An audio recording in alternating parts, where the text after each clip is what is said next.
ওদিকে দেখো, তুমি ভেতরটা দেখো, তাড়াতাড়ি যাও। দেখছি।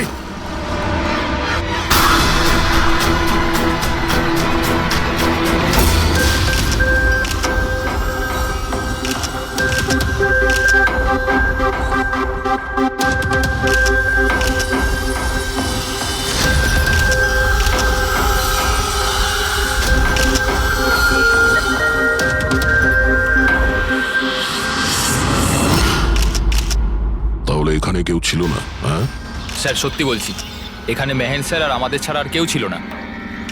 বুঝতেই পারছি না যে খুনটা করলো কি। আচ্ছা, আপনারা এখানে এসেছিলেন কেন? স্যার একজন মহিলা ফোন করেছিলেন যে ওনার প্রাণ বিপদে আছে, ওনাকে বাঁচাতেই আমরা এখানে এসেছিলাম। কিন্তু এখানে তো কোনো মহিলা ছিলই না, আর ফোনটাও একটা প্রাইভেট নম্বর থেকে করা হয়েছিল। আচ্ছা, এগুলো একটা ষড়যন্ত্র, প্ল্যান করে করা ষড়যন্ত্র। স্যার, এই যে এখানকার ওয়াচম্যান স্যার। তুমি গোডাউন কটায় বন্ধ করেছিলে? স্যার রাত 10টার সময়। সেই সময় এখানে কেউ ছিল? না স্যার, ভালো করে চেক করেছিলাম, কেউ ছিল না। আপনারা এই রুমের দরজাটা খোলা রাখেননি তো ভেতরে আসার পরে? না, ভেতরে ঢুকতেই আমরা সবার আগে দরজাটা ভেতর থেকে বন্ধ করে দিয়েছিলাম। স্যার খুন হওয়ার পরেও আমরা দরজা চেক করেছিলাম, ভেতর থেকে বন্ধই ছিল। খুনি আগে থেকেই ভিতরে ছিল, কেতন স্যারের বাড়ির মতো। একটাই দরজা যেটা বন্ধ ছিল, আর কোনো জানালা নেই। তাহলে খুনি গেল কোথায়? স্যার আবারও একজন এমন অফিসারের খুন হয়েছে যাকে আমরা চিনি। আমার মনে হচ্ছে খুনিকে আমি চিনি। অভিজিৎ, তুমি কি করে খুনিকে চিনবে? তুমি তো দেখোইনি খুনিকে। বুঝে গেছি স্যার, আপনি কার দিকে ইঙ্গিত করছেন।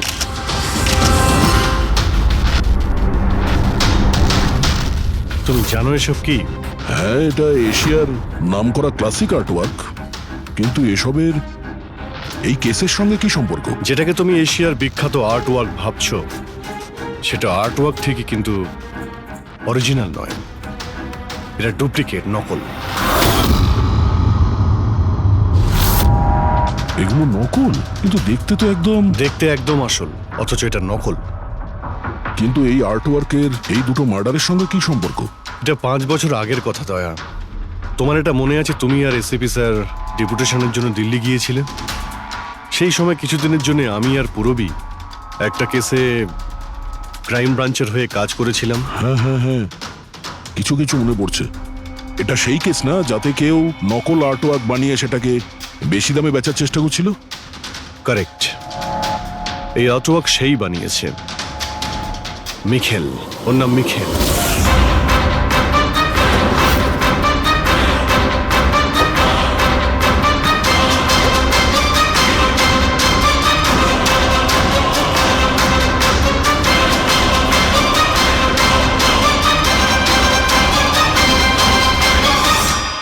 এমনটা নয় যে ওর প্রতিভা বাকি শিল্পীদের থেকে অনেক কম ছিল, তবে সত্যি কথা বলতে ও ওদের থেকে অনেক বেশি ট্যালেন্টেড ছিল। আর সেই জন্যই হয়তো ও একদিন ভেবেছিল যে অরিজিনাল পেন্টিং তো সবাই বানাতে পারে, কিন্তু অরিজিনালের মতো সেম কপি বানানো সবার পক্ষে সম্ভব নয়। আর এই কাজে এত টাকা ছিল যে ওর আসল পেন্টিং বানানোর কোনোদিনও প্রয়োজনই হয়নি। ও কোটি কোটি টাকা ইনকাম করেছিল মহান আর্টিস্টের অরিজিনাল পেন্টিংয়ের নকল পেন্টিং বানিয়ে। আর ওর কাজ এতটাই ভালো ছিল যে কেউ বলতে পারতো না যে পেন্টিংটা আসল না নকল। অনেকবার তো 30-40 বছরের আগের ক্যানভাসের পেন্টিং করেছে ও, অথচ সেটা কারো পক্ষে ধরাই সম্ভব ছিল না। কিন্তু একদিন পরিস্থিতি এমন হলো, অনেক আর্ট প্রেমী যখন কোটি কোটি টাকা লস করলো, তখন ক্রাইম ব্রাঞ্চ মিখেলকে ধরার দায়িত্ব আমাদের 4 জন অফিসারকে দেয়। কেতন স্যার, মহেন, পুরবী আর আমি। মিখেলকে ধরা এত সহজ ছিল না, কিন্তু কথায় আছে না, পিঁপড়েকে ধরতে হলে মিষ্টির ব্যবহার করতে হয়। আর এই পিঁপড়ের মিষ্টি ছিল ওর পুরনো ক্যানভাস আর সেই কেমিক্যাল যেগুলো ব্যবহার করত 200 থেকে 250 বছরের পুরনো পেন্টিং তৈরি করতে। আমরা সমস্ত আর্ট গ্যালারি আর দোকানে নজর রাখতে শুরু করে দিই যেখানে এইসব জিনিস পাওয়া যেত। যারা এই সমস্ত জিনিস কিনতে আসতো তাদের পুরো ঠিকুজি কুষ্টি পার করতাম আমরা।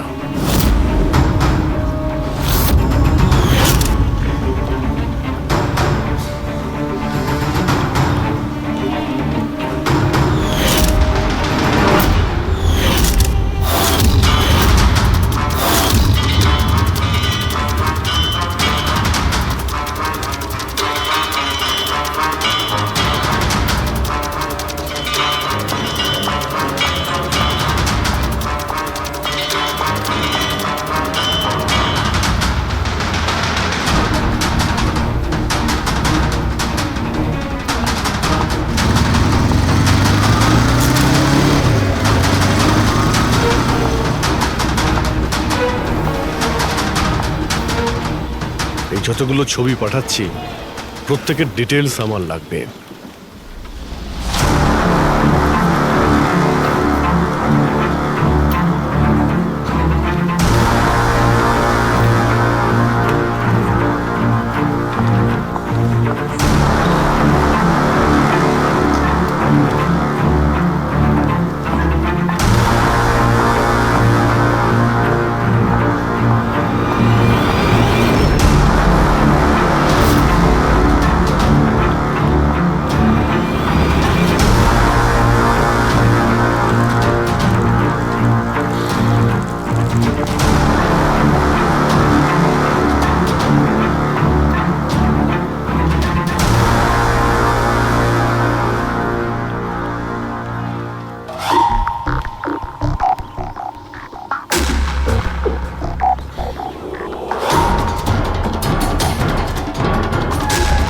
আর তারপরে এক সপ্তাহ পরে আমরা এমন একটা মেয়েকে দেখলাম যে জিনিসপত্র তো কিন্তু তার কোনো আর্ট ব্যাকগ্রাউন্ড ছিলই না।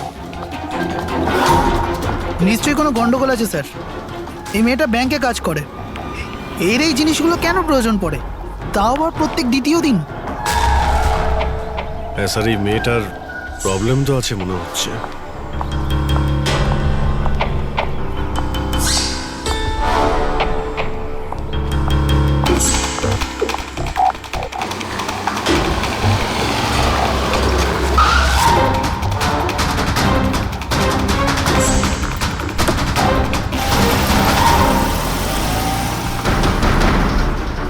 এই মেয়েটার একটু গন্ডগোল আছে, ওর পিছু নাও, দেখো কোথায় যাচ্ছে।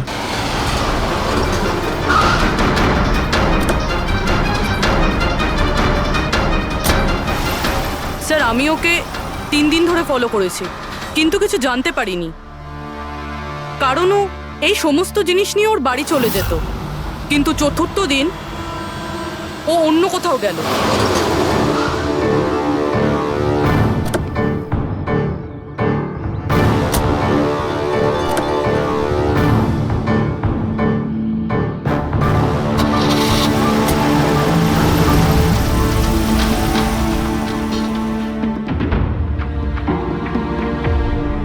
নিখিল, নিখিল, নিখিল, নিখিলও না, এখনো লাঞ্চটাও করেনি। এখনো লাঞ্চও করনি? এত কি কাজে ব্যস্ত থাকো যে খাওয়ার টাইম থাকে না?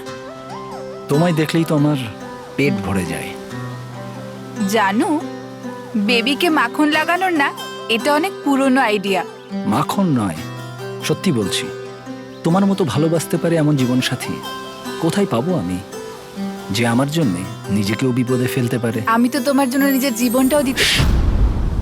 খবরদার, এরকম কথা যদি আরেকবার তুমি বলেছ, যদি তোমার কিছু হয়ে যায় না, আমি এই দুনিয়াটাকে আগুন লাগিয়ে দেবো। এত ভালোবাসো আমায়? নিজের থেকেও বেশি। যদি আমি কিছু চাই, তুমি আমায় দেবে? আমি জানি তুমি আমার থেকে কি চাইবে, যে আমি কেন সবকিছু ছেড়ে দিচ্ছি না। জানোই যখন, তাহলে তুমি কেন ছেড়ে দাও না?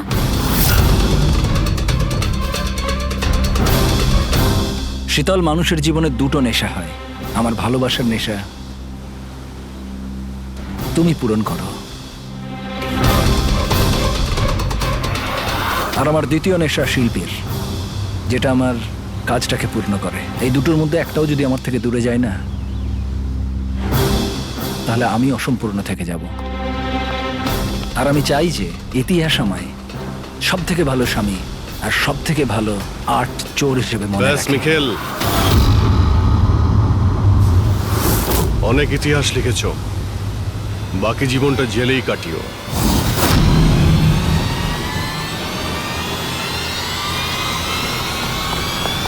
Mikheil,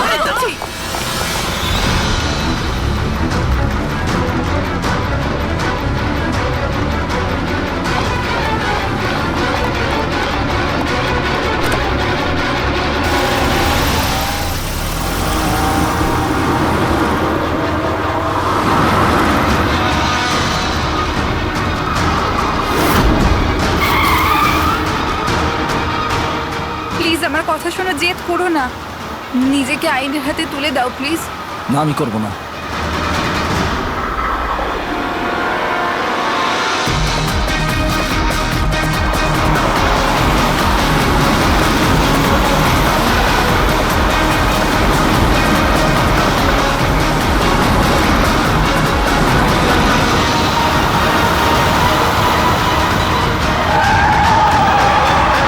Nikhil!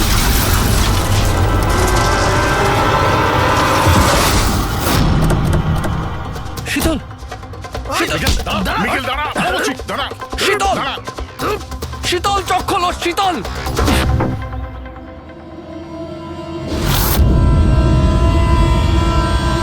She is dead sir.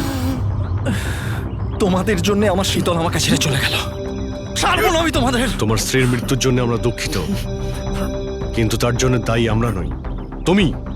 না তুমি অপরাধের রাস্তায় হাঁটতে, আর না তোমার পাপের শাস্তি তোমার স্ত্রীকে ভোগ করতে হতো। কাজের শাস্তি কে পাবে এটা ভবিষ্যৎ বলবে। ওর 5 বছরের শাস্তি তো এতদিন শেষ হয়ে গেছে, কিন্তু ওর স্ত্রীর মৃত্যুর প্রতিশোধের আগুন হয়তো ওর মনের ভিতরে এখনো জ্বলছে। মানে কেতনবাবু আর মেহেনের পরে ওর টার্গেট এখন পুরবি আর তোমার ওপর। কারেক্ট। কিন্তু স্যার, ও এসব করছেটা কি করে? কারণ নজরে পড়ছে না কেন? এবার এই রহস্যের পর্দা তো মিখেলই তুলতে পারবে। ও তোমার আর আমার কোনো ক্ষতি করার আগে মিখেলকে আমাদের ধরতেই হবে।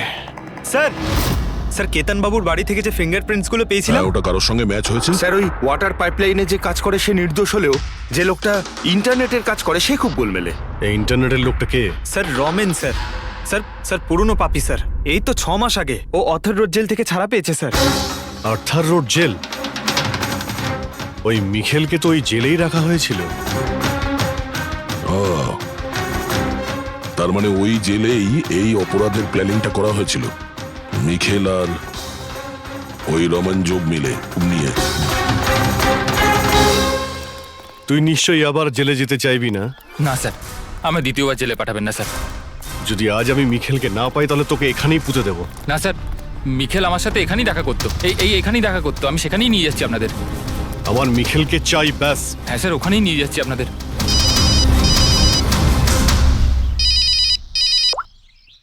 হ্যাঁ শান্তি। কি? বাবা শরীর খারাপ করছে? কিন্তু এরকম হঠাৎ? আমি তো কেসের ইনভেস্টিগেশন করতে এসেছি। কি হয়েছে? স্যার, স্যার ওই বাবা একটু অসুস্থ হয়ে পড়েছে। ওই শান্তি নার্স যে আমার বাবার দেখাশুনো করে, সেই ফোন করেছিল। ঠিক আছে, তুমি যাও, আমরা দেখে নিচ্ছি। কিন্তু স্যার, যাও, আর কোনো প্রয়োজন পড়লে ফোন করবে।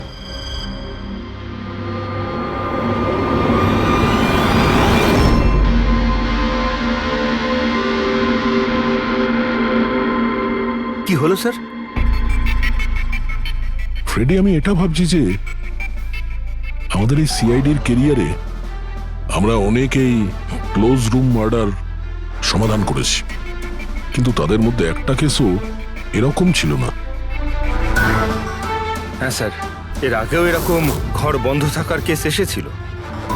কোথাও না কোথাও তো গোপন রাস্তা খুঁজে পাওয়াই যেত খুনির আসার এবং যাওয়ার জন্য। হ্যাঁ, হয়তো রুমের মধ্যে কোনো গুপ্ত পথ থাকে, না হলে রুমের মধ্যে কোনো রাস্তা বানানো হয় খুন করার জন্য। কিন্তু এখানে না তো কোনো গুপ্ত রাস্তা আছে, না রুমের মধ্যে কোনো গন্ডগোল করা হয়েছে, না। আর এই খুনি এমন যাকে দেখাই যাচ্ছে না। স্যার, আমার তো ভেবেই কিরকম মাথাটা ঘোরা শুরু হয়ে গেছে। খুনিকে দেখা যাচ্ছে না কেন? অনেক বছর আগে আমি একটা সিনেমা দেখেছিলাম যেখানে হিরো একটা গ্যাজেট লাগিয়ে অদৃশ্য হয়ে যেত, কিন্তু ওটা তো সিনেমা ছিল না স্যার। হ্যাঁ, ওটা তো সিনেমা ছিল, কিন্তু এটা তো বাস্তব জীবন। স্যার, কি ভাবছেন আপনি? এটাই ভাবছি, এর মধ্যে কোন জিনিসটা আমি বুঝতে পারছি না।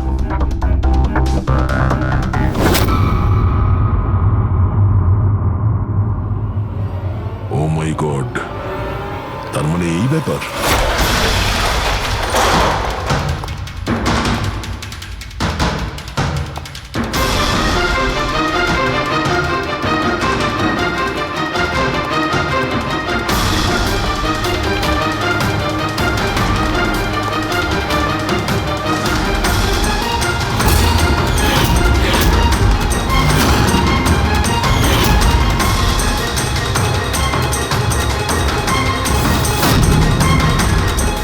অনেকদিন ধরেই আমাদের চারজনকে ফলো করছিল, আর তুই ওকে হেল্প করছিলি এই সমস্ত কাজে। হ্যাঁ হ্যাঁ স্যার।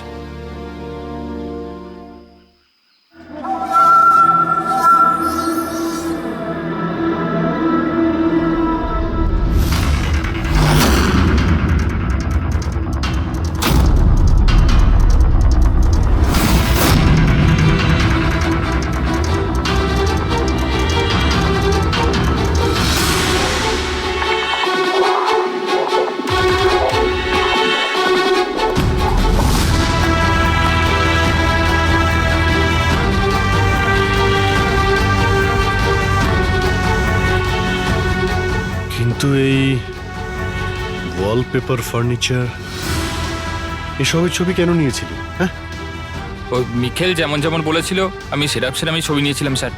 ব্যাস, আমি শুধু জানতাম না এই ছবিগুলো নিয়েও কি করবে স্যার।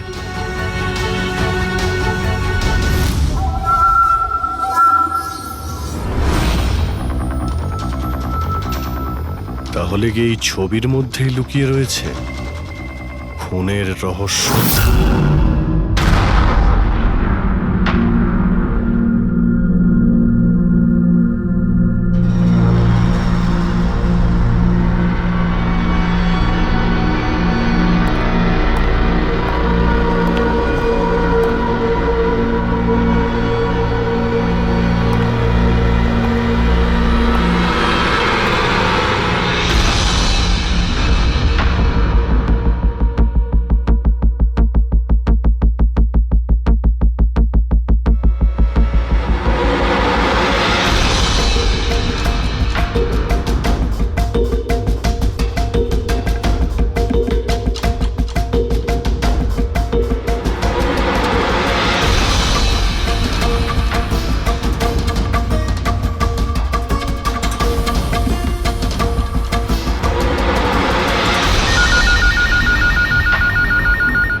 হ্যালো, কেমন আছো অভিজিৎ বাবু?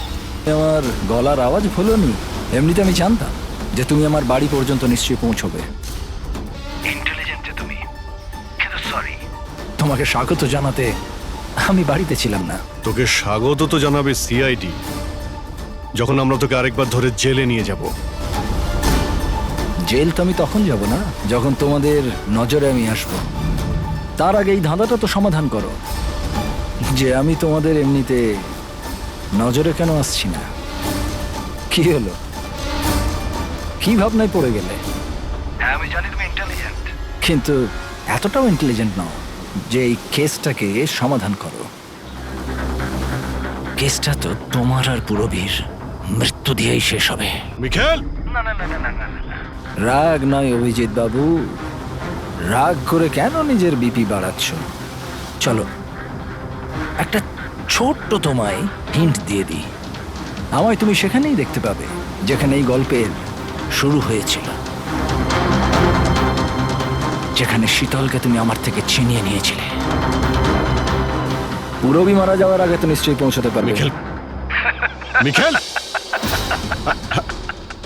হ্যালো। পঙ্কজ, তুমি এক্ষুনি পুরবীকে ফোন করো, ওকে বলো বাড়িতে থাকতে, বাইরে বের না হতে। ও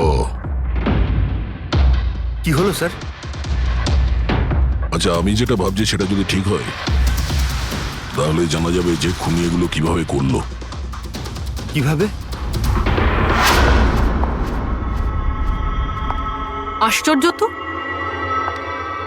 বাবা তো পুরোপুরি সুস্থ আছে। তাহলে তাহলে শান্তি ফোন করে আমাকে ডাকলো কেন? আর নিজেও তো বাড়িতে নেই। ফোন করলাম, ফোনটাও ধরছে না।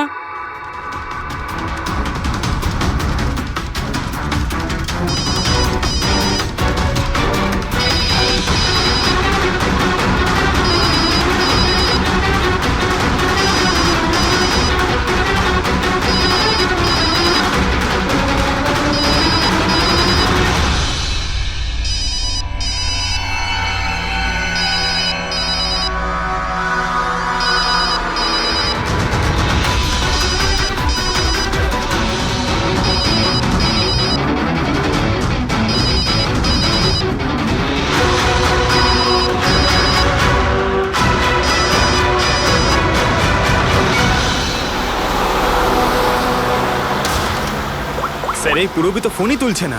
কি, ফোন তুলছে না? কোনো প্রবলেম নেই তো? স্যার মিখেল ওর কাছে পৌঁছে যায়নি তো? হতে পারে। ওই যে ফোনটা এসেছিল ওর বাড়ি থেকে ওর বাবার শরীর খারাপের ব্যাপারে, হতে পারে ফোনটা মিখেলই করেছিল। স্যার পুরবীর কিছু হবে না তো? আশা করছি আমরা সময় মতো পৌঁছে যাব। যদি পুরবীর কিছু হয় তাহলে না,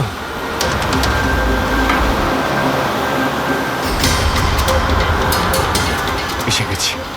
এটা সেই জায়গা যেখানে মিখেলের ওয়াইফ মারা গিয়েছিল।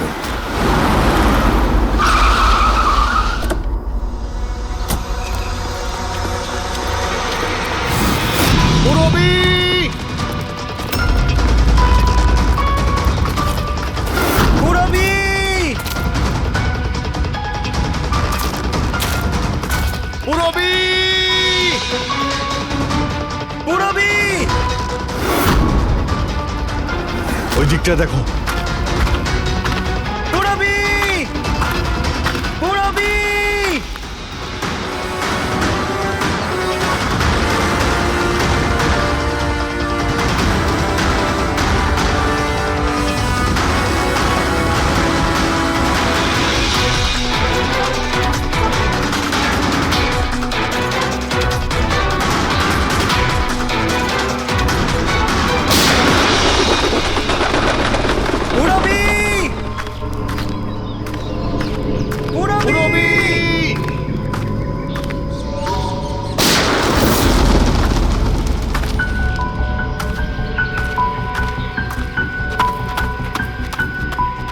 স্যার হ্যাঁ পঙ্কজ, জানি না স্যার কে গুলি চালালো। রবিকে পেলে? পুরবী ওখানে স্যার।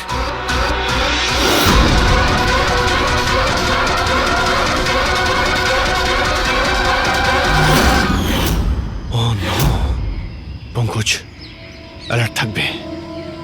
আমাকে কভার করো, আমি যাচ্ছি পুরবীর কাছে।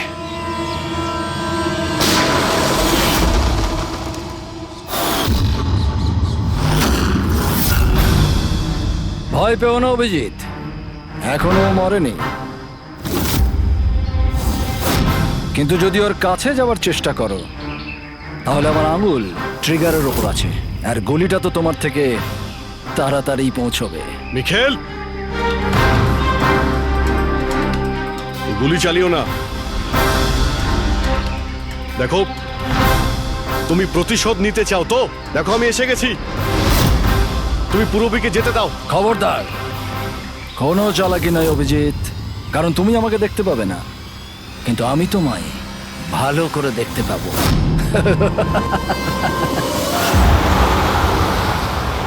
অভিজিৎ, আমার কথা মন দিয়ে শোনো, তুমি একদম রিঅ্যাক্ট করবে না। তুমি এই মিখেলকে দেখতে পাবে না। তুমি আর কেতনবাবু, ওকে কেতনবাবু স্টাডি রুমে দেখতে পাওনি। মাহান ওকে আর্ট ওয়্যার হাউসে দেখতে পাইনি। পুরবী নিজে ওকে ওর ঘরে দেখতে পাইনি। কেন? কারণ ওকে দেখা সম্ভব নয়। ও যেখানে যেখানে অন্যায় করে সেখানকার কোণে কোণে ও লুকিয়ে পড়ে, ওই রুমে ওই ডেকোরেশনে ও এমন ভাবে লুকিয়ে পড়ে কেউ বলতেই পারবে না যে ও আর্ট পিস না একজন মানুষ। কেতনবাবুর রুমে ও ও ওয়ালপেপার হয়ে গেছিল, ওয়ালপেপার।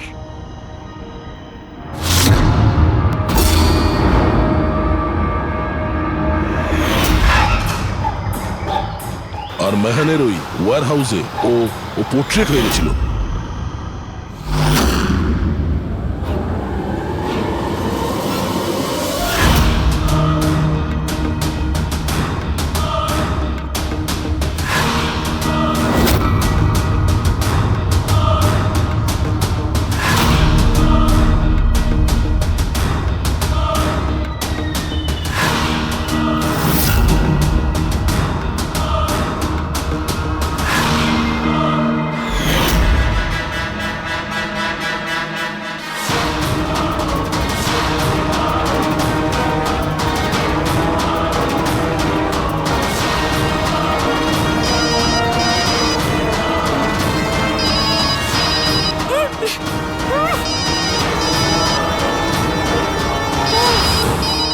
এটা আমি তখনই বুঝতে পারলাম যখন ওয়্যার হাউসের ক্রাইম সিনের ফটোগুলো আমি দেখলাম। তখনই আমার নজর ওই পোর্ট্রেটের আঙুলের উপর গেছিল।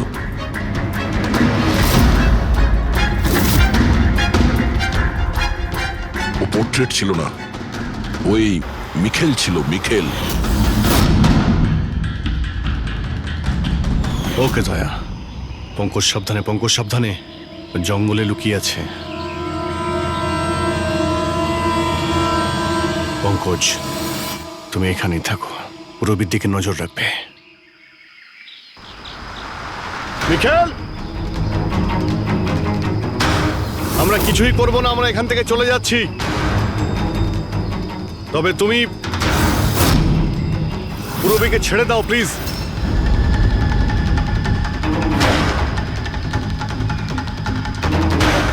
দেখো, এসব করে আর কোনো লাভ নেই। আমি এখানে এসে গেছি, তুমি তুমি বলো কোথায় যেতে হবে, আমি চলে যাচ্ছি।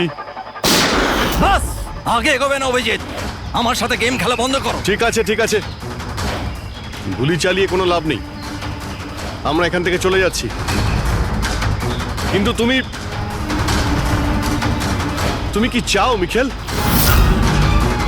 যা কিছু হয়েছিল সেটা তো হয়ে গেছে, কিন্তু এসব করে তুমি কি পাবে? হ্যাঁ,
আমার শীতলকে তুই আমার থেকে নিয়েছিলি, আমি তোকে ছাড়বো না। আমার শীতলকে দূরে করেছিলি।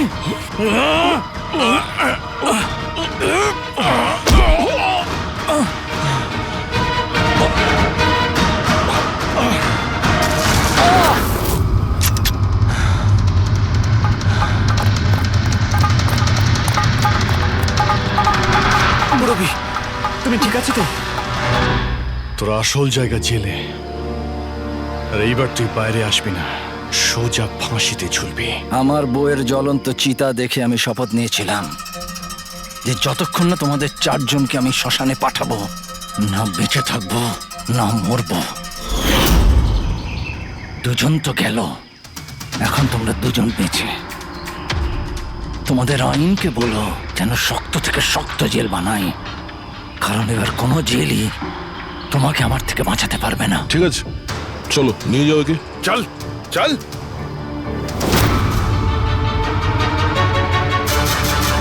আসবো, ফেরত আসবো।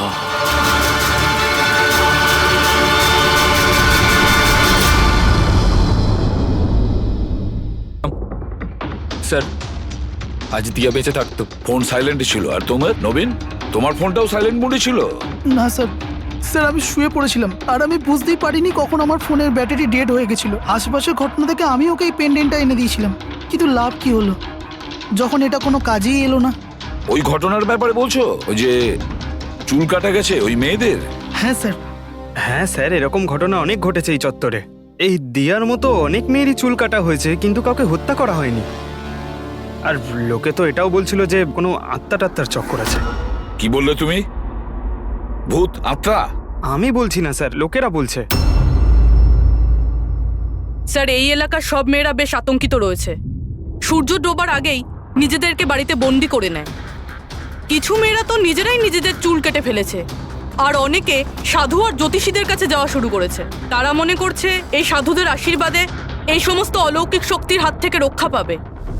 এটা কোনো অশুভ শক্তির কাজই নয়, এটা কোনো মানুষই করেছে। মানুষই করেছে এটা। স্যার, হ্যাঁ ইন্সপেক্টর সুশীল এই কেসটারই তদন্ত করছেন। হ্যাঁ, সুশীল বাবু বলুন। স্যার কিছু বুঝতে পারছি না, এ প্রচুর মেয়ের চুল কেটেছে, কিন্তু মেরেছে শুধু একজনকেই। শুধু একটা মেয়েকেই মেরেছে? হ্যাঁ, কি বলতে চাইছেন আপনি? আরো মেয়েদের মারা উচিত ছিল?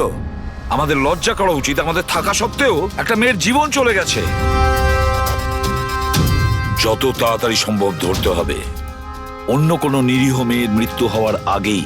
বুঝেছেন আপনি? স্যার। পুরো ডিটেলসটা চাই আমার, যত তাড়াতাড়ি সম্ভব। যান। স্যার।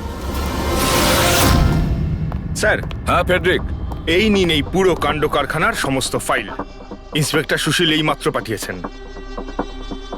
কটা ফাইল পাঠিয়েছে? 8টা। দয়া, অভিজিৎ, ফাইলগুলো ভালো করে স্টাডি করো, চেক করো, দেখো। আর প্রত্যেকটা মেয়ের সাথে কথা বলে দেখো, জিজ্ঞাসা করো ওদের সাথে কি করা হয়েছে। দিয়া ছাড়া আর কোনো মেয়ের যেন প্রাণ না যায়। অদিতি, আপনি বলেছিলেন যে আপনি বিছানায় বসে লাইট অফ করেছিলেন, তারপর কি হয়েছিল? স্যার, হঠাৎ করে একটা জোরালো আলো আমার চোখে পড়লো, আর তারপরে কি হলো আমার কিচ্ছু মনে নেই। আমার শুধু ওই উজ্জ্বল আলো মনে আছে, তার বেশি আর কিচ্ছু নয়। আচ্ছা, তারপরে কি হয়েছিল? ঘরের আলো বন্ধ হয়ে যাওয়ার পর আমার চোখে একটা জোরালো আলো পড়লো, আর তারপর আমি আর কিছু দেখতে পাচ্ছিলাম না। আমার চোখ একদম ধাঁধিয়ে গেছিল। আচ্ছা, জ্ঞান ফিরে আসার পরে কি হয়েছিল? যখনই আমার চোখটা খুললো আমি দেখলাম কেউ আমার চুল কেটে নিয়েছে। আমি চেঁচালাম আর তারপর আমি পুলিশকে কল করলাম। হ্যাঁ স্যার, আমিও একটা খুব জোরালো আলো দেখেছিলাম। যেরকম টিভিতে দেখেছিলাম সব মেয়েদের সাথে হয়েছে, ওরকম আমার সাথেও হয়েছে। ওই ভূতটা আমার চুল সব কেটে দিয়েছে। ভূত নয়, অপরাধী।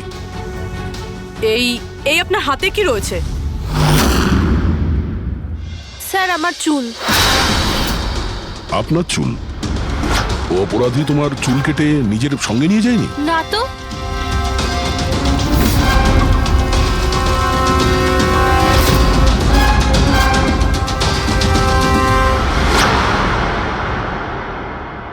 অদ্ভুত একটা ব্যাপার। এই আসামি যে যে মেয়ের চুল কেটেছে সেই চুলগুলো নিজের সঙ্গে নিয়ে গেছে, কিন্তু এই 4টে মেয়ের চুল কেটে চুলগুলো বাড়িতেই ফেলে গেছে। এটা কেন আসামি করলো আর কেন?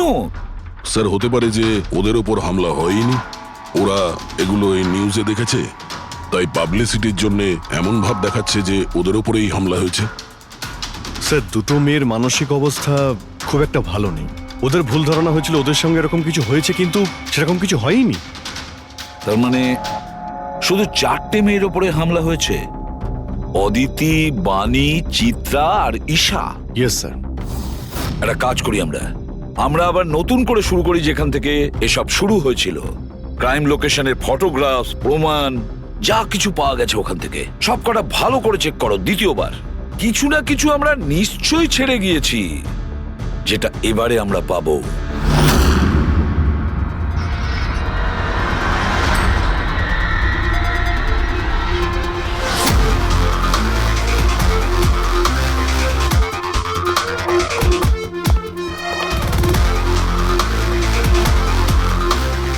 অদিতি, বাণী,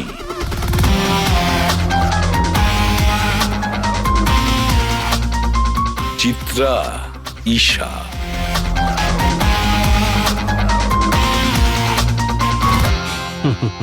পেয়ে গেছি স্যার। হ্যাঁ স্যার, ঈশার বাড়িতে যে মোমবাতি ছিল তার মধ্যে এই ফিঙ্গারপ্রিন্টটা পেয়েছি। এটা আসামির হতে পারে স্যার। যদি এই ফিঙ্গারপ্রিন্টটা আসামির হয় তাহলে সে খুব ভুল করেছে। অভিজিৎ, আমাদের ক্রিমিনালের ডেটাবেসটা চেক করো, দেখো তো এ কোনো পুরনো পাপি কিনা।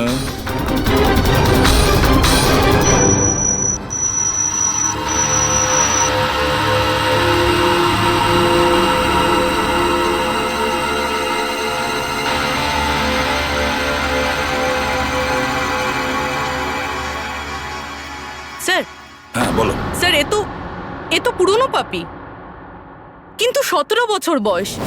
17 বছরের? হ্যাঁ স্যার, এই 17 বছরের বাচ্চাটা কুনাল। আর কয়েক মাস আগেই মদ খাওয়ার অপরাধে আন্ডার এজ ড্রিঙ্কিং এর জন্য একে গ্রেপ্তার করা হয়েছিল। মাত্র 17 বছরের ছেলে এইসব কাজ করছিল? এটা তো ওর সাথে দেখা করলেই জানা যাবে। এমনিতে তো সিরিয়াল কিলাররা অ্যাডিকশনের মধ্যেই থাকে, নেশা করে, ড্রাগস নেয়। এ থাকে কোথায়? স্যার এ চুনাপট্টিতে থাকে। চুনাপট্টি? তাহলে আর দেরি কেন, দেখা করে আসো ওর সাথে চুনাপট্টিতে।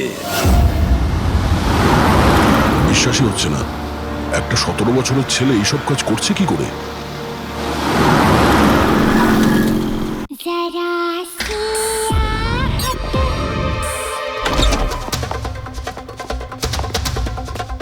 কুনাল। হ্যাঁ, আপনারা কে? সিআইডি। সিআইডি? তোমার লজ্জা করে না?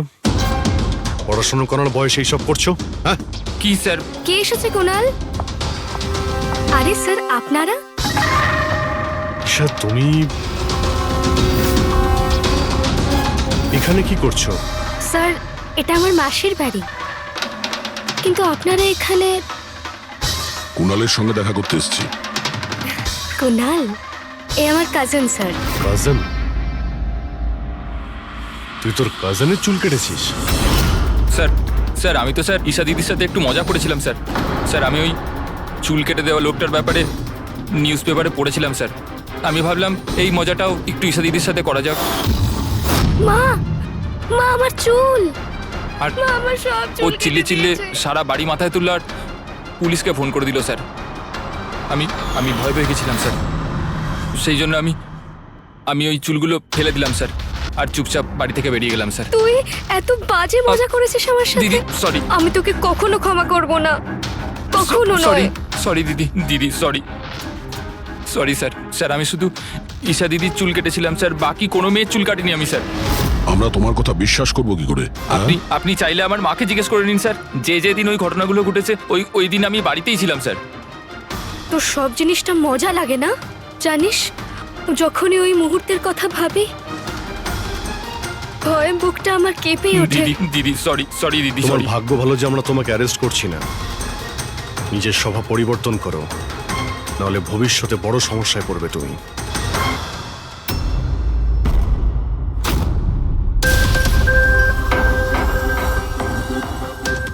সমস্ত সিরিয়াল কিলার বা সিরিয়াল অ্যাটাকার নিজের ভিকটিমকে একটা প্যাটার্নে চুজ করে। হ্যাঁ ঠিকই বলেছো দয়া। হ্যাঁ এরকমই তো হয়। তোমার মনে আছে তো দয়া ওই কেসটা, যেখানে কিলার 40 থেকে 50 বছরের মাঝে বিজনেসম্যানকে চুজ করেছিল নিজের শিকার করার জন্য? হ্যাঁ স্যার, একটা কেসে স্যার সিরিয়াল কিলাররা তাদেরই টার্গেট করতো যাদের কাছে লাল গাড়ি আছে। ঠিক ওই রকমই এই মেয়েগুলোর কেসেও একটা ফিক্সড প্যাটার্ন আছে। স্যার সব মেয়েদেরই বয়স প্রায় 20 থেকে 35-এর মধ্যে। আর এরা সবাই ইন্ডিপেন্ডেন্ট ছিল স্যার, চাকরি করতো আর বাড়িতে একলা থাকতো। সবচেয়ে ইম্পর্টেন্ট কথা, প্রত্যেকের চুল কিন্তু লম্বা ছিল।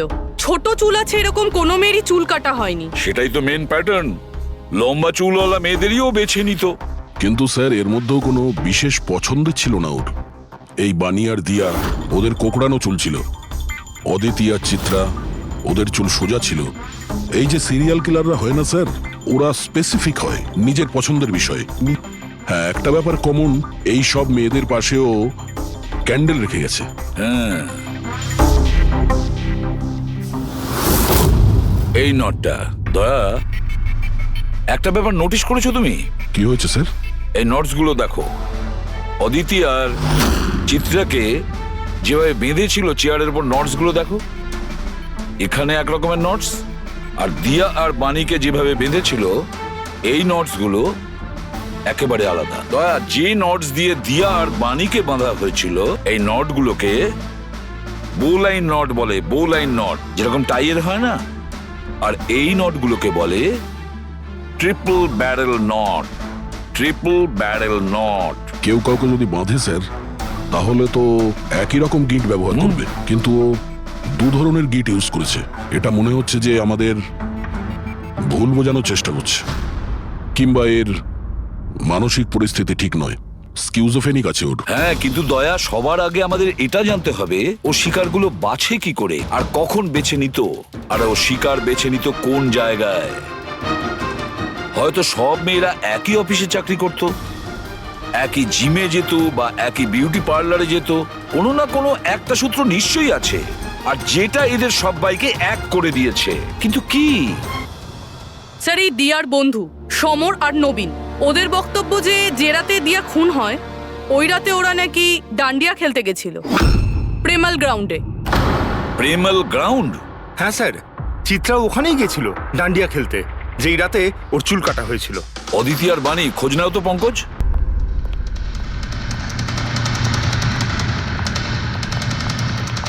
হ্যাঁ বস, ওই মেয়েটির মৃত্যু গলা টিপার কারণে হয়েছে।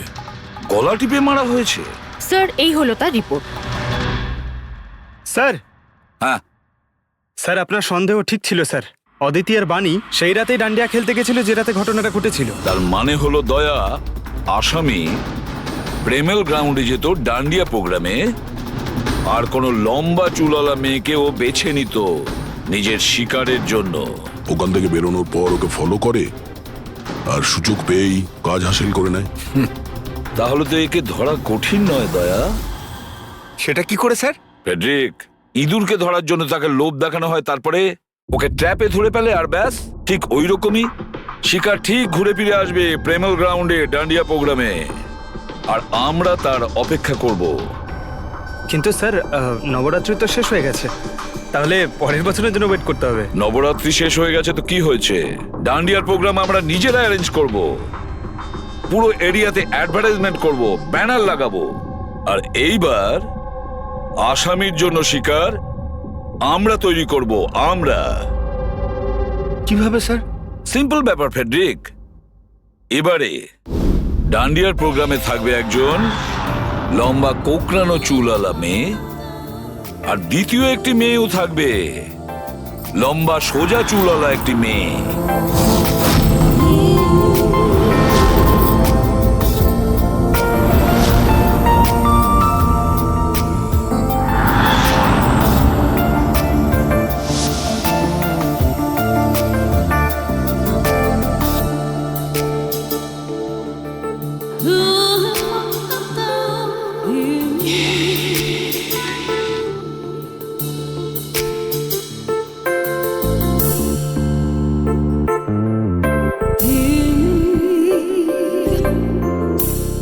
এখন এই নকল চুলের এক্সটেনশন আসল বলে মনে হচ্ছে।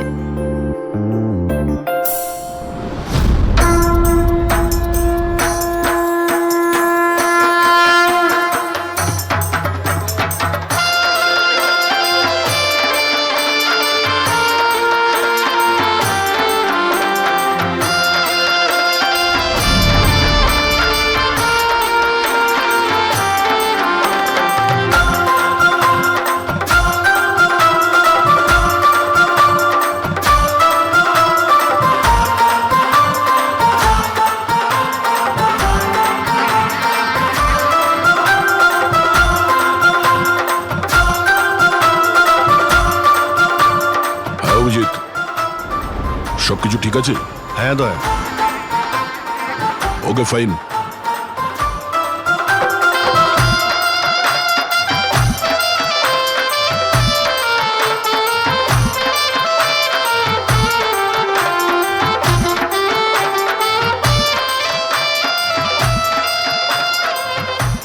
High ma'am.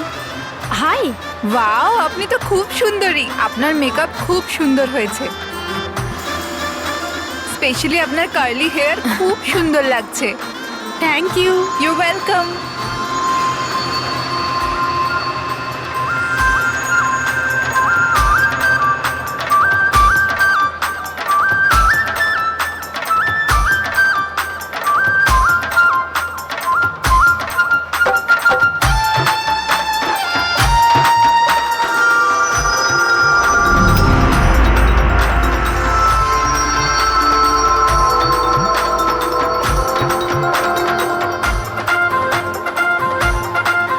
হাই। হাই। আপনার ড্রেসটা খুব সুন্দর। Thank you. তোমার ড্রেসটাও খুব সুন্দর। Oh thank you. তবে আপনার চুলটা খুব সুন্দর। স্ট্রেট করিয়েছেন নাকি ন্যাচারালি এরকম? প্রকৃতির দান এটা। ও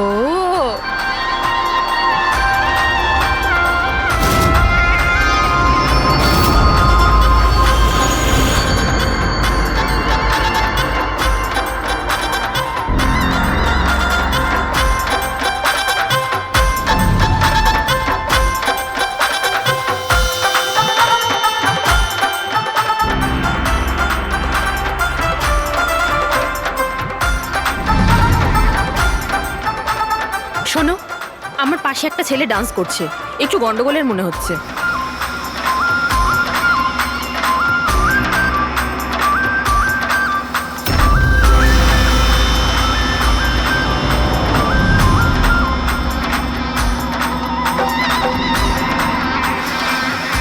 হ্যাঁ সারিকা, কোথায় ও? আমার পাশেই ছিল। এখানে ছিল তাহলে গেল কোথায়?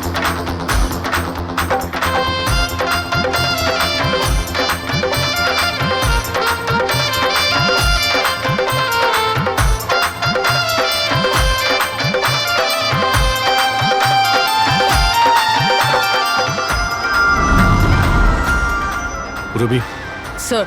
তুমি যাও, আমি তোমার পিছনেই আছি, don't worry. Okay sir.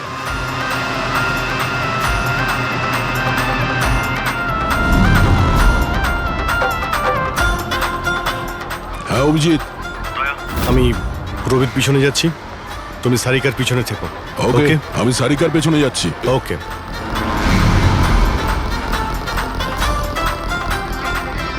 Sarika, হ্যাঁ ঘাবড়িও না, আমি তোমার পেছনে যাচ্ছি, তুমি নিশ্চিন্তে যাও। ওকে।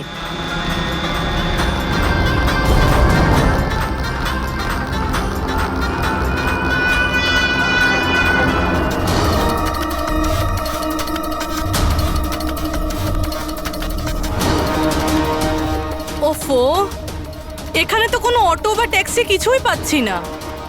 মনে হচ্ছে বাড়ি পায়ে হেঁটেই যেতে হবে।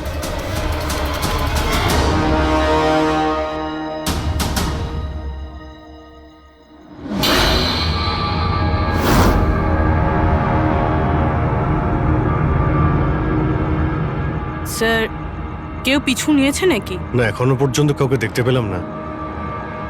তুমি এগিয়ে যাও, যদি কেউ তোমায় ফলো করে।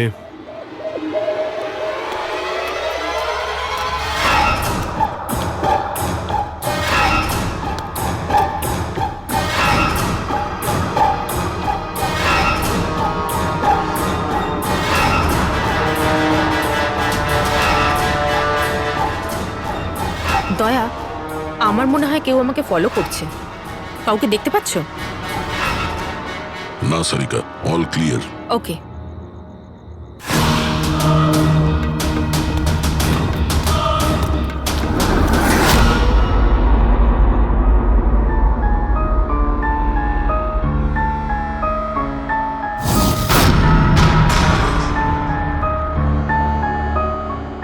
স্যার। সব ঠিক আছে? স্যার, হয়তো আজকে অ্যাটাকার ডান্ডিয়া খেলতে আসেইনি, নয়তো স্যার অন্য মেয়ের পিছনে গিয়েছে। দেখা যাক, আর একটু অপেক্ষা করি।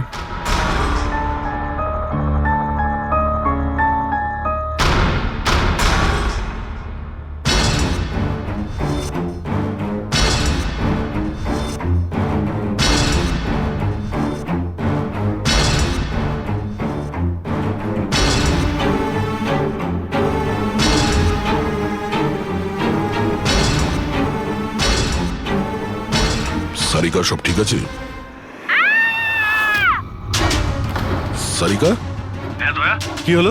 মনে হচ্ছে সারিকার উপর অ্যাটাক হয়েছে। সারিকার উপরে অ্যাটাক হয়েছে পুরবি, আমি ওখানে যাচ্ছি। স্যার আমিও আসছি।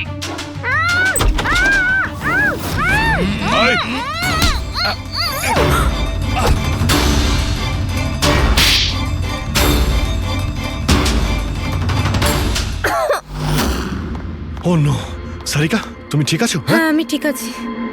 হট।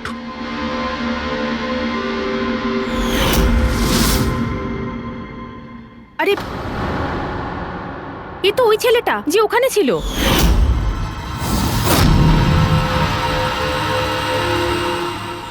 চুল কাটার প্রচুর শখ তোর, হ্যাঁ? তোর জন্য সেলুন খোলাচ্ছি আমরা। বল, দিয়াকে কেন মেরেছিস? না না স্যার, আমি কাউকে মারিনি। কথা বলছিস? না স্যার, আমি কাউকে মারিনি স্যার, সত্যি বলছি। মেয়েদের চুল কাটিস? হ্যাঁ, দেখি কি এসব। সাইনোফোলিমাস? সাইনোফোলেমাস? এটাতে তো মানুষ বড় জোর সেন্সলেস হতে পারে, মরে যেতে পারে না। স্যার আমি বলেছিলাম তো স্যার, আমি কাউকে মারিনি। আমি শুধু মেয়েদের অজ্ঞান করবার জন্য এটা ব্যবহার করতাম, যাতে করে ওদের চুলগুলো ভালোভাবে কাটতে পারি। দিয়াকে মেরেছিস কিভাবে? হ্যাঁ স্যার আমি মারিনি স্যার, বিশ্বাস করুন আমি মারিনি। আচ্ছা সারিকা, আচ্ছা এটা কি পসিবল যে এই কেমিক্যালস দিয়ে দিয়ার খুন হতে পারে? যদি ওর এতে অ্যালার্জি থেকে থাকে তাহলে সেক্ষেত্রে ওর মৃত্যু হতে পারে, আদারওয়াইজ। তাহলে দেখো একবার টেস্ট করে কি জানতে পারা যায়। হ্যাঁ, টেস্ট করে দেখছি। আর তুই চল, তোর বিরুদ্ধে চুল কাটা হবে, চল। আচ্ছা, পুরবি কোথায়? ওর তো এখানে আসার কথা ছিল। পুরবি তো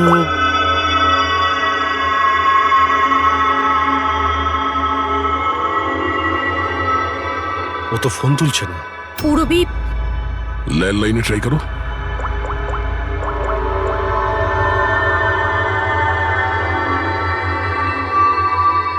রিং হয়ে যাচ্ছে। পুরবি,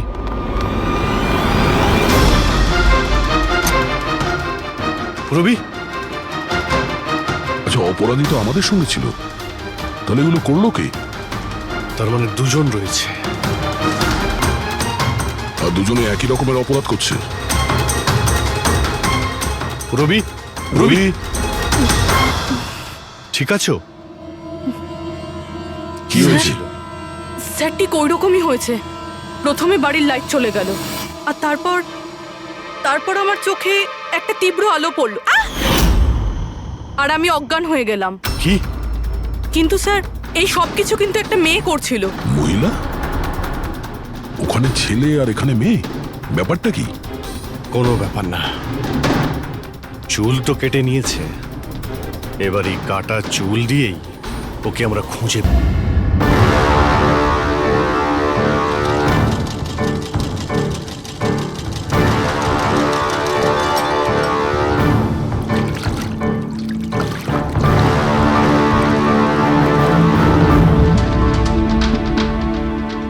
দেখুন সুমন ম্যাডাম, আপনি একটু বেশি ডিমান্ড করছেন। দেখুন গগন বাবু, আপনি যে কাজটা দিয়েছেন না সেটা খুব সোজা নয়, খুবই বিপজ্জনক। আপনাকে আমাদের টাকা বাড়াতেই হবে। ঠিক আছে, আমার উপর ভরসা রাখুন, আমি পরে বাড়িয়ে দেবো। পরে নয়, এখনই বাড়ান।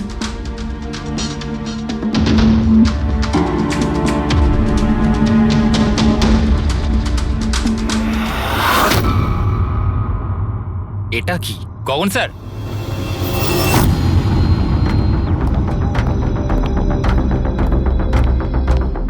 এই দেখুন, চুলের ভেতর কি অদ্ভুত একটা উকুন।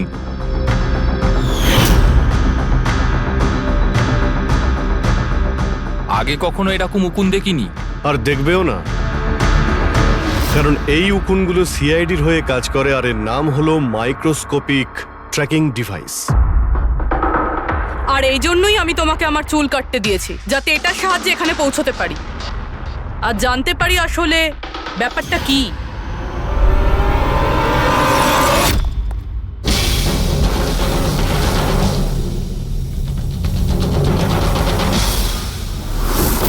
স্যার আমার কোনো দোষ নেই, আমি গগনবাবুর থেকে টাকা পেয়েছিলাম এসব করার জন্য। গগনবাবু টাকা দেবে, আর যদি বলে কুঁয়োতে লাভ দিতে তো তুমি দিয়ে দেবে?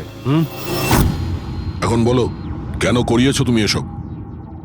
আমি যে কথাগুলো বলবো সেটা একটু আশ্চর্যজনক আপনার নিশ্চয়ই লাগবে, কিন্তু এটা সত্যি যে আমাদের ব্যবসায় মানুষের চুলের দাম সোনার দামের থেকে কম নয়। কোটি কোটি টাকা রোজগার হয় এখান থেকে।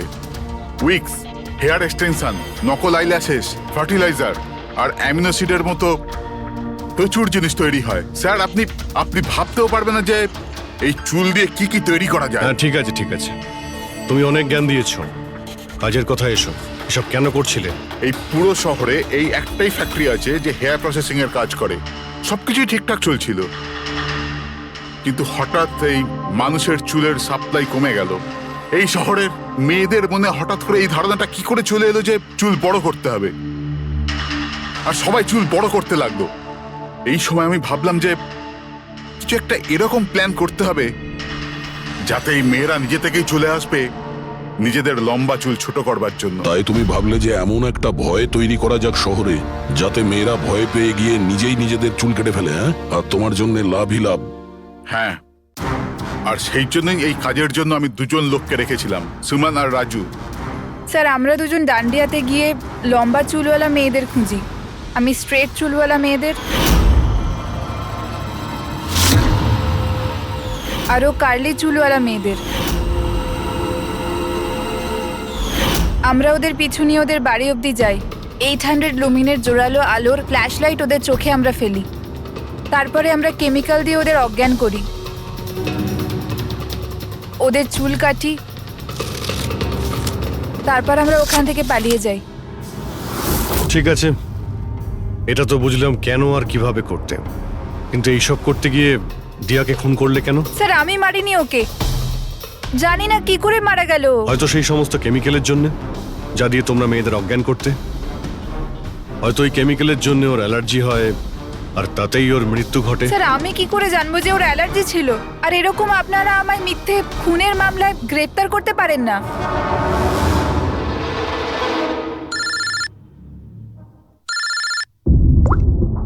হ্যাঁ, ডক্টর সালুকে। অভিজিৎ, আমি ওই মেয়েটার বডিটা টেস্ট করেছিলাম। ভাই, ওর তো জেলোফলিমাস নামের কেমিক্যালের কোনো অ্যালার্জি নেই। অভিজিৎ, দিয়ার মৃত্যু হয়েছে গলা টেপার কারণে। আরো একটা কথা, আমি ওর ফুসফুসের মধ্যে একটা ফাইবারের টুকরো পেয়েছি, কোনো কাপড়ের ফাইবার। তার মানে এটা পরিষ্কার যে কেউ কোনো কাপড় দিয়ে অথবা কোনো বালিশ দিয়ে ওর মুখটা চেপে ধরেছিল, সেই কারণে ওর নিঃশ্বাস বন্ধ হয়ে গেছে আর মারা গেছে। তার মানে দিয়ার চুল কাটার পরে আর আমাদের পৌঁছানোর আগে অন্য কেউ নিশ্চয়ই ছিল দিয়াদের বাড়িতে, যে দিয়ার মুখটা বালিশ দিয়ে চেপে ধরেছিল আর দিয়া মারা যায়। মানে খুনির এই চুল কাটার সঙ্গে কোনো সম্পর্কই নেই? হ্যাঁ পঙ্কজ, এই খুনি অন্য কেউ। খুনি ওদের দুজনের মধ্যেই কেউ একজন, ওদের দুজনের মধ্যে যাদের দিয়া SOS মেসেজ পাঠিয়েছিল। সমর, তোমার মোবাইল ফোনটা সাইলেন্ট মুডে ছিল, এই জন্য দিয়ার পাঠানো SOS মেসেজ তুমি দেখতে পাওনি। হ্যাঁ স্যার।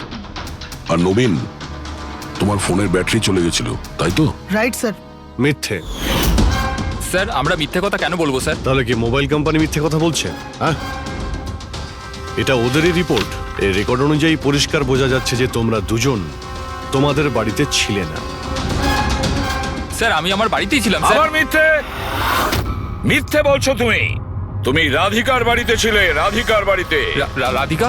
স্যার, আমি কোনো রাধিকাকে চিনি সেই না। রাধিকা তোমার দ্বিতীয় গার্লফ্রেন্ড, যার জন্য তুমি দিয়ার সঙ্গে ব্রেকআপ করতে চাইছিলে। ওহো, আমরা কি করে জানতে পারলাম? সেটা আসলে এই ডায়েরির জন্য, দিয়ার পার্সোনাল ডায়েরি। চিনতে পারলে? এর মধ্যে ওর সব কথা লেখা রয়েছে। তোমায় খুব ভালোবাসতো, তাই না? অতটাই ভালোবাসতো যতটা নবীন ভালোবাসতো দিয়াকে। কি? নবীন, তুই দিয়াকে ভালোবাসতিস?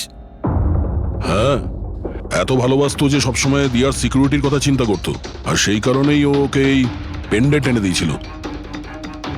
আর SOS মেসেজ পাওয়ার পরে ও খুব তাড়াতাড়ি ওর বাড়িতে পৌঁছেছিল। তো নবীন সেই রাতে কি হয়েছিল সেটা তুমি বলবে নাকি আমরা বলবো? স্যার, ওই রাতে দিয়া দিয়া দিয়া দিয়া ওঠো, দিয়া জল, দিয়া দিয়া দিয়া ওঠো, দিয়া দিয়া তুমি তুমি তুমি ঠিক আছো? দিয়া, এসব কে করেছে? তোমাকে কে বেঁধেছে? সমর কোথায়? কি বললে তুমি?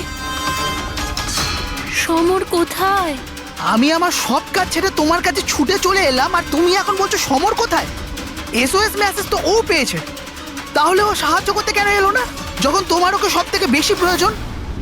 দিয়া শোনো, যদি এই দুনিয়ার সব থেকে বেশি কেউ তোমায় ভালোবাসে, তবে শুধু সেটা আমি, আর কেউ নয়, সমরও নয়। নবীন, আমি তোমার ভাবনাকে সম্মান করি, কিন্তু আমি তোমাকে ভালোবাসি না। প্লিজ এইসব ছাড়ো, আর প্রথমে আমাকে খোলো আর পুলিশকে ডাকো। মনে হচ্ছে কেউ আমার চুল কেটে দিয়েছে। কেটে যাওয়া চুল তো আর ফেরত পাবে না, কিন্তু ভেঙে যাওয়া হৃদয় দ্বিতীয়বার আর জুটতে পারে না। নবীন, নবীন কোথায় যাচ্ছো? নবীন, কি করছো নবীন? নবীন, নবীন! যদি আমি দিয়াকে এত না ভালোবাসতাম, তাহলে আমি হয়তো ওর প্রাণও নিতাম না।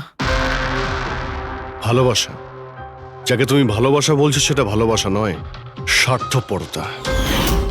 যদি তুমি দিয়াকে সত্যিই ভালোবাসতে, তাহলে ওর খুশিটাকেই তুমি নিজের খুশি মনে করে নিতে, কিন্তু না, তুমি শুধুমাত্র ওকে পেতে চেয়েছিলে, ব্যাস। নিজের ভালোবাসা বাঁচাতে সবাই নিজের প্রাণ পর্যন্ত দিয়ে দেয়। ভালোবাসার গলা টেপে না, ভালোবাসার মিথ্যে নাটকে তোমাকে খুনি তৈরি করেছে। নিজেরই ভালোবাসাকে তুমি খুন করে দিয়েছো, মেরে ফেলেছো দিয়াকে। তোমার হয়তো ফাঁসিই হবে। নাকি এই শশাঙ্ক এই ওয়েবসাইটের মেম্বার ছিল? হ্যাঁ তাই তো স্যার, কিন্তু বেশি পুরনো মেম্বার ছিল না। এ আগের মাসেই ওয়েবসাইট জয়েন করেছিল। স্যার, তার মানে ফক্স হান্টিংটাও একটা পাজল, যেটা সলভ করে আমরা খুনিকে পাবো। হ্যাঁ পঙ্কজ, মনে হচ্ছে এই ফক্স হান্টিং এর পরের সূত্রটা আমরা ওই শশাঙ্কর বাড়ি থেকেই পাবো।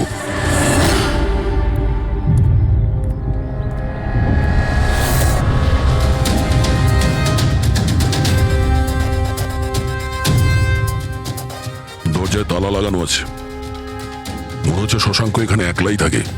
আশ্চর্য, আজ তো দেখছি শশাঙ্কর এখানে অনেক অতিথি আসছে। নমস্কার স্যার। কে? বিকাশ, তুমি এসেছো? আমি সে না যাকে আপনি ভাবছেন, আমি ইন্সপেক্টর দয়া, সিআইডি থেকে আসছি। সিআইডির দয়া? আরে তোমার তো অনেক নাম শুনেছি, প্রচুর গল্প শুনেছি তোমার। সাবাস, এইভাবেই দেশের নাম উজ্জ্বল করো। Thank you. আমরা এখানে শশাঙ্কর সঙ্গে দেখা করতে এসেছি। শশাঙ্ক? হ্যাঁ। কি হয়েছে শশাঙ্ক? না, কিছু হয়নি ওর। আরো কি কেউ এসেছিল ওর বাড়িতে?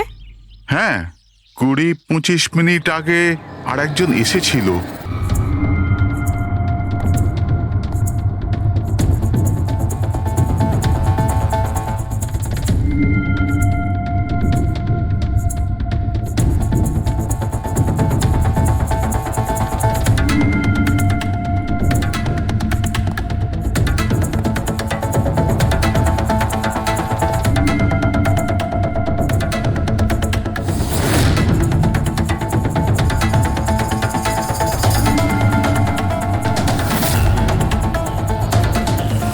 ইলেকট্রনিক গ্যাজেটস, এই ইনস্ট্রাকশন ম্যানুয়াল দেখে তো মনে হচ্ছে এই শশাঙ্ক একজন ইঞ্জিনিয়ার ছিল, কোন রকম বিশেষ রকমের গেজেট আবিষ্কার করার পেছনে পড়েছিল। হ্যাঁ স্যার, এখানে তো এত রকমের সার্কিট বোর্ড আর এই শর্ট ফিল্ম রেডিও আছে। এই দেখুন।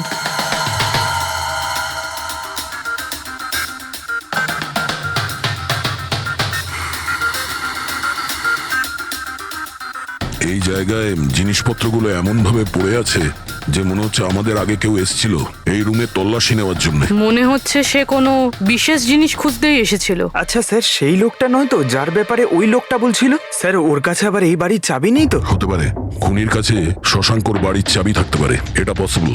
আসল কথা হলো এটাই যে ও এখানে কি খুঁজতে এসেছিল, আর যেটাও খুঁজতে এসেছিল সেটাও পেয়েছে কিনা কিন্তু স্যার এখানে তো এত রকমের জিনিস রয়েছে, আমরা বুঝবো কিভাবে যে কোনো জিনিস চুরি হয়েছে না হয়নি? পূর্বে আগে তো আমাদের এটা জানতে হবে যে রাজীব আর শশাঙ্কর বন্ধুত্ব কতটা গভীর ছিল, আর এমন কি ব্যাপারে ওরা ফেসেছিল যে যার জন্য ওদের প্রাণ চলে গেল। স্যার রাজীব আর শশাঙ্ক তো মারা গেছে, আমরা কি করে জানতে পারবো যে ওদের বন্ধুত্ব কতটা গভীর ছিল? জানা যাবে ওই পাজল ওয়েবসাইটের বাকি মেম্বারদের থেকে জানতে পারবো। আচ্ছা, তার মানে কবি তুমি, রনি, আশিস আর প্রকাশ শশাঙ্ক আর রাজীবের সঙ্গে ওয়েবসাইটে রেগুলারলি কথা বলতে? হ্যাঁ স্যার। আচ্ছা, তোমরা কি কাউকে সন্দেহ করো যে সে এই দুজনকে খুন করেছে? জানি না স্যার। আচ্ছা, এটা তো নিশ্চয়ই জানবেন যে ফক্স হান্টিংটা কি। স্যার আপনি ফক্স হান্টিং এর ব্যাপারে কি করে জানলেন? এটা তো শিওর যে এটা কোনো শেয়াল শিকার করা নয়।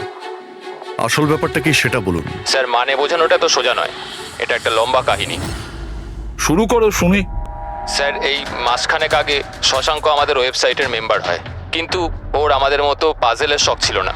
তাহলে স্যার আসলে ওর আলাদা আলাদা গ্যাজেটের শখ ছিল, আর ও এটা জোর গলায় বলতো যে আমাদের সামনে এমন একটা পাজেল রাখবে যেটাকে আমরা সলভ করতে পারবো না। আচ্ছা, তাহলে কি ছিল সেটা? স্যার ও নিজের একটা শর্ট ওয়েভ রেডিও বানিয়েছিল, আর আলাদা আলাদা স্টেশনকে চেক করতে গিয়ে ও একটা বিশেষ স্টেশনের সন্ধান পায়, যেই স্টেশনের নাম ছিল নাম্বার স্টেশন।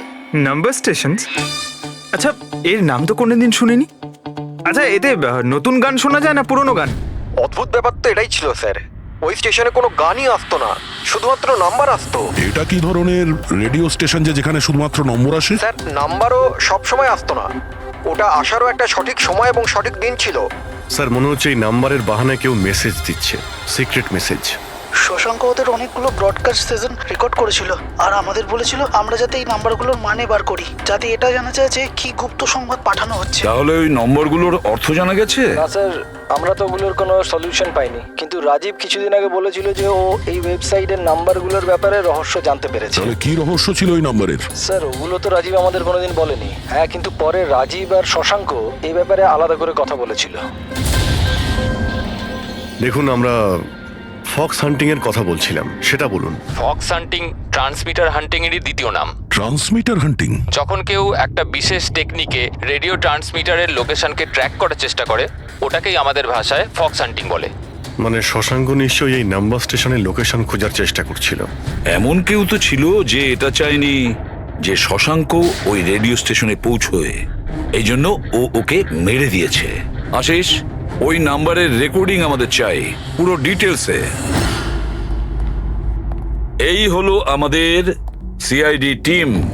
এই ইন্সপেক্টর অভিজিৎ আর স্যার দেশের সব থেকে সাহসী অফিসারদের কেনা চিনে। হাই। আর ইনি হলেন লোকেশ, লিঙ্গুইস্টিক্স আর ম্যাথমেটিক্স এর এক্সপার্ট। ভাষার সংখ্যায় এনার এত জ্ঞান আছে যেটা হয়তো আর কারোর কাছে নেই। আচ্ছা, তো আপনার কি মনে হচ্ছে এই মোবাইল আর ইন্টারনেটের যুগে কেউ নাম্বার স্টেশনের ব্যবহার কেন করবে মেসেজ পাঠানোর জন্য? অভিজিৎ, এই নাম্বার স্টেশনের ব্যবহার অনেক পুরনো।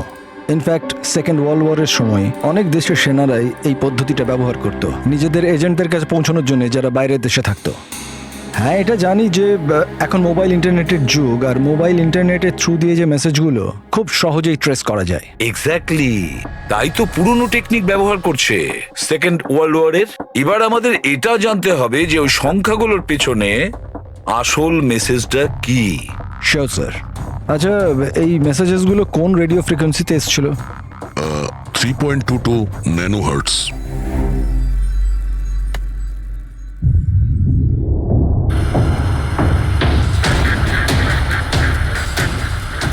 স্যার এই রেডিও স্টেশনের তো কোনো নাম্বার টাম্বারই আসছে না। I am not surprised. I am sure যে ওরা জানতে পেরে গেছে যে এখন সব সিআইডি দেখছে, তাই তারা বোধহয় মেসেজ পাঠানোর পদ্ধতি বা রেডিও ফ্রিকোয়েন্সি পাল্টে ফেলেছে। আচ্ছা, নতুন চ্যানেল খুঁজতে কত সময় লাগবে? খুব মুশকিল দয়া। একটা নতুন চ্যানেল খোঁজা মানে ওই মরুভূমিতে একটা ছুঁচ খোঁজার মতো ব্যাপার। 1 মাস কিংবা 1 বছরও লাগতে পারে। না না, আমাদের হাতে অত সময় নেই। একটা কাজ করি, আমরা পুরনো রেকর্ডেড মেসেজগুলো দেখুন, এই মেসেজ সপ্তাহে 4 দিন পাঠানো হতো, মানডে, টুইসডে, ওয়েডনেসডে আর থার্সডেতে। এই মেসেজ প্রথম সপ্তাহে সোমবারে ব্রডকাস্ট হয়েছিল ওই নাম্বার স্টেশনে। आंखों ही आंखों में इशारा हो गया 1 9 4 2 3 4 5 7 0 9 3 5 2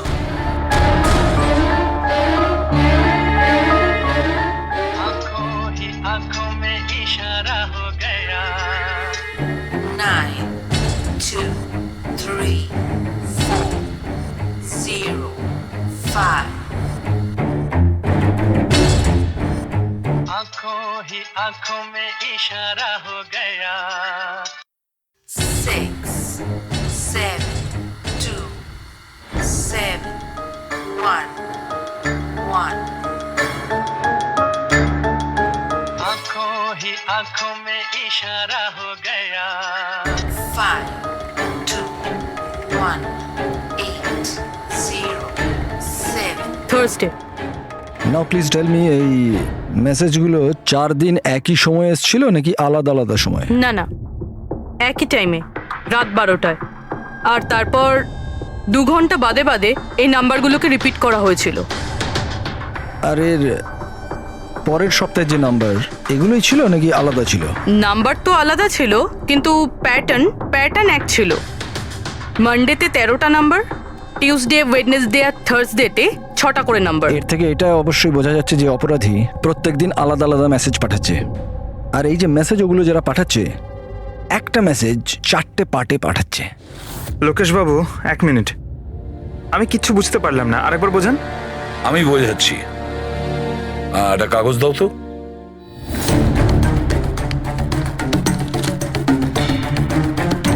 মনে করে নাও এই পুরো কাগজটা একটা মেসেজ, একটা। এটাকে আমি 4টে ভাগ করব। এবার এই একটা কাগজে 4টে টুকরো হয়ে গেল। তার মানে একটা মেসেজের 4টে পার্ট হলো, তাই তো? এই দেখো,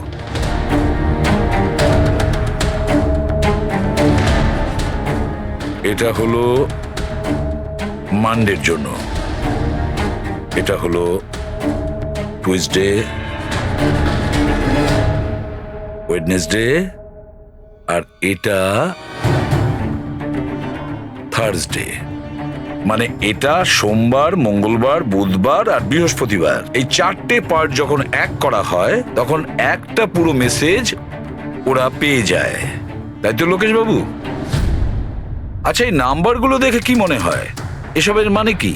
স্যার, এই নাম্বারের পেছনে যে মেসেজগুলো আছে সেটা বার করতে 1 টাইম প্যাড লাগবে। 1 টাইম প্যাড এটা কি? আমি যেমন আপনাদের বললাম যে এই টেকনিকটা ওয়ার্ল্ড ওয়ার 2-এ ব্যবহার হয়েছে। ওই সময়ে প্রত্যেক দেশ তার স্পাইদের 1 টাইম প্যাড দিত, যাতে ওরা যে কোডগুলো আছে সেগুলোকে ডিসাইফার করতে পারে, যে মেসেজটা আছে তার মানেটা বার করতে পারে। এটাকে বলে 1 টাইম প্যাড। তাহলে রাজীব আর শশাঙ্ক ওই 1 টাইম প্যাড পেয়ে গেছিল, সেই জন্য ওরা এমন এক রহস্য অবধি পৌঁছে গিয়েছিল যার জন্য ওদের প্রাণ দিতে হলো। ঠিক আছে, এই রাজীব আর শশাঙ্কর বাড়িতে গিয়ে খোঁজ নিতে হবে এই 1 টাইম প্যাডের ব্যাপারে।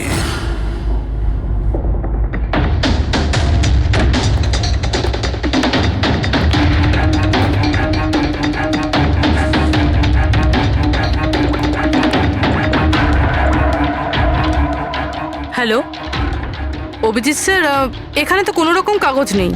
আপনি কি কোনো কাগজ পেলেন? আমরা শশাঙ্কর বাড়িতেই আছি, দেখছি।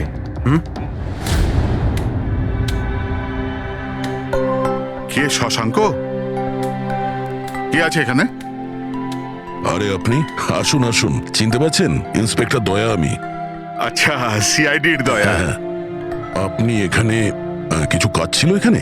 হ্যাঁ, শশাঙ্ক আমার ইলেকট্রিক কেটলিটা নিয়ে এসেছিল কিছুদিনের জন্য, ওটাই নিতে এসেছিলাম। পঙ্কজ, দেখো তো ওখানে ওই জিনিসটা আছে কিনা। স্যার, এই ইলেকট্রিক কেটেলটা তো শশাঙ্কর অনলাইন থেকে কিনেছিল, সাথে বিলও রয়েছে। না না, এই ইলেকট্রিক কেটলি আমার। মনে হচ্ছে আপনার কোথাও ভুল হচ্ছে। এই ইলেকট্রিক কেটল তো শশাঙ্কই কিনেছিল। না না দয়া, আমার কোনো রকম ভুল হচ্ছে না। তোমার এই অফিসার হয় মিথ্যে বলছে, নয়তো আমার মতো অন্ধ হয়ে গেছে। আরে আপনি অসভ্যতামো করছেন কেন? আমি চোখে দেখতে পাই আর আমি মিথ্যে বলছি না। এখানে বিলও আছে, এই যে এই ইলেকট্রিক কেটল, ইলেকট্রিক কম্পোনেন্টস, এই সার্কিট বোর্ড আর এই বইয়ের বিল। কি বললে? শশাঙ্ক বই কিনেছিল? আর একটা মিথ্যে। আরে মিথ্যে বলছি না, আমার হাতে বিল রয়েছে। শশাঙ্ক বই কিনতেই পারে না। এক মিনিট, আপনি এরকম কেন বলছেন? কারণ ওর ডিসলেক্সিয়া আছে। ডিসলেক্সিয়া? হ্যাঁ, ডিসলেক্সিয়া। এই রোগের মানুষদের কোনো রকম পড়াশোনা করতেই ভালো লাগে না। বই কেনা তো অনেক দূরের ব্যাপার। পঙ্কজয়ী, বইগুলো কোথায়? স্যার বই তো নেই, শুধু এই কার্টন রয়েছে। ও, তার মানে খুনি এখানে বই খুঁজতে এসেছিল। তার এই বইগুলোই হলো ওয়ান টাইম প্যাড যেগুলো আমরা খুঁজছি। এই কতগুলো বই ছিল? 4টে। 4 সপ্তাহের জন্য 4টে বই। কি কি বই আছে? তাহলে এই হলো সেই 4টে বই যেটা শশাঙ্কর জন্য ওটিপির কাজ করছিল। Bye bye sun, high like a kite, the great cyber heist, the stone age. আর এই বইগুলোর মধ্যে সেই মেসেজগুলো লুকিয়ে আছে যেটা অপরাধীরা একে অপরকে পাঠাচ্ছিল। স্যার সোমবারে এরা 13টা নাম্বার পাঠায়, মানে তার মানে এই 13টা নাম্বারের অর্থ এই বইগুলো থেকে জানা যাবে? জানা যাবে না পুরবি, অলরেডি জেনে গেছে। দেখো, যেমন মানুষের হাতের ছাপ ফিঙ্গারপ্রিন্টস একরকম হয় না, কারোর সাথে কারোরটা মেলে না, সেরকমই প্রতিটা বইয়ের নিজের একটা আইএসবি নাম্বার থাকে, ইন্টারন্যাশনাল স্ট্যান্ডার্ড বুক নাম্বার। দুটো বইয়ের নাম্বার এক হতে পারে না। আর আইএসবি নাম্বার 13টা ডিজিটের হয়। বইয়ের পিছনে এই বারকোড দেখতে পাচ্ছ? এর নিচে লেখা থাকে। এটাকে বইয়ের বারকোডও বলতে পারি। তবে এই নাম্বার দ্বিতীয় তৃতীয় পেজেও লেখা থাকে এই আইএসবি নাম্বার। স্যার তার মানে এই আইএসবিএন নাম্বারকে ইন্টারনেটে সার্চ করে আসামি প্রথমে এটা জানতে পারে যে কোন বইটা কিনতে হবে।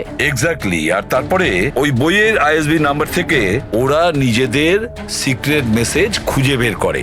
যেটা প্রথম সোমবারে আইএসবি নাম্বার পাঠানো হয়েছিল স্যার, সেটা হচ্ছে এটা 194234570935 পুরবি একটু চেক করো এই 4টে বইয়ের মধ্যে এই আইএসবি নাম্বারটা কোন বইয়ের।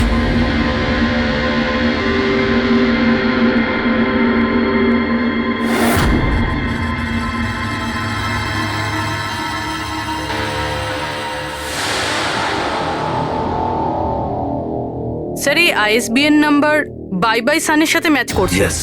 আরে বাহ স্যার, এটা তো খুবই সোজা, এটা তো যে কেউ বুঝতে পারবে। এক্স্যাক্টলি। এইভাবেই সপ্তাহের বাকি 3 দিনের নাম্বারও ডিকোড করা যেতে পারে। মানে সোমবারের সিক্রেট মেসেজটা তো ওরা জেনেই গেছে, কিন্তু বাকি 3 দিনে বইয়ের পেজ নাম্বার থেকে, লাইন থেকে, ওয়ার্ড নাম্বার থেকে ওরা মেসেজ জানতে পারে।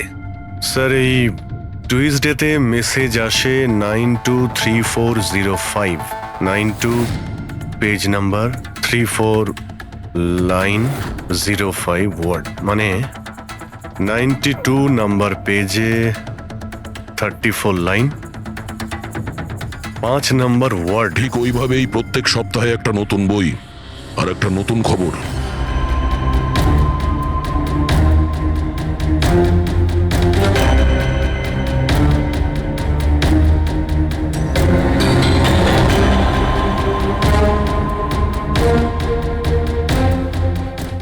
স্যার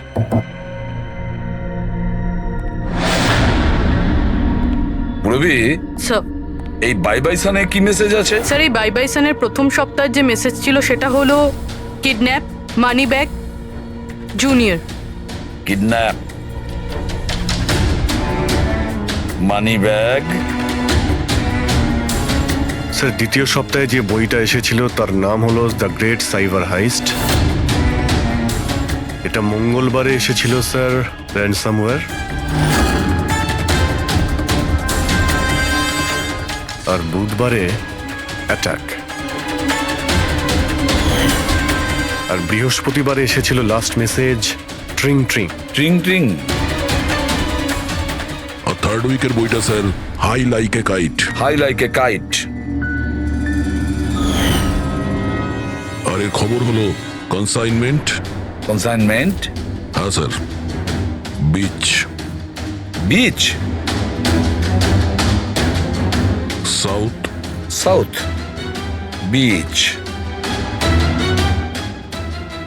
স্যার এই যে 4 নম্বর বই, এই সপ্তাহের বই, হ্যাঁ, দ্য স্টোন এজ, এর মেসেজটা হলো মঙ্গলবারের জন্য ব্ল্যাক ফরেস্ট। Black forest. বুধবারের হলো গোজ। বাস এইটুকুই আছে স্যার, ইনকমপ্লিট। আজকে স্যার বৃহস্পতিবার, এই অসম্পূর্ণ মেসেজ আজকে রাতেই সম্পূর্ণ করা হবে। হ্যাঁ অভিজিৎ, এতদিন আমাদের কাছে যত মেসেজ এসেছে ভালো করে স্টাডি করে দেখতে হবে যে কি গন্ডগোল হচ্ছে। স্যার এই প্রথম message, kidnap money bag junior. মনে হচ্ছে যে এই মেসেজ আজিঙ্কিয়া বাবুর জন্য। এটা আজিঙ্কিয়া বাবুর জন্যই দয়া, কারণ উনি ফিল্মের সব থেকে বড় ফাইন্যান্সার আর ওনার নিক নেম হলো money bag. Kidnap money bag junior.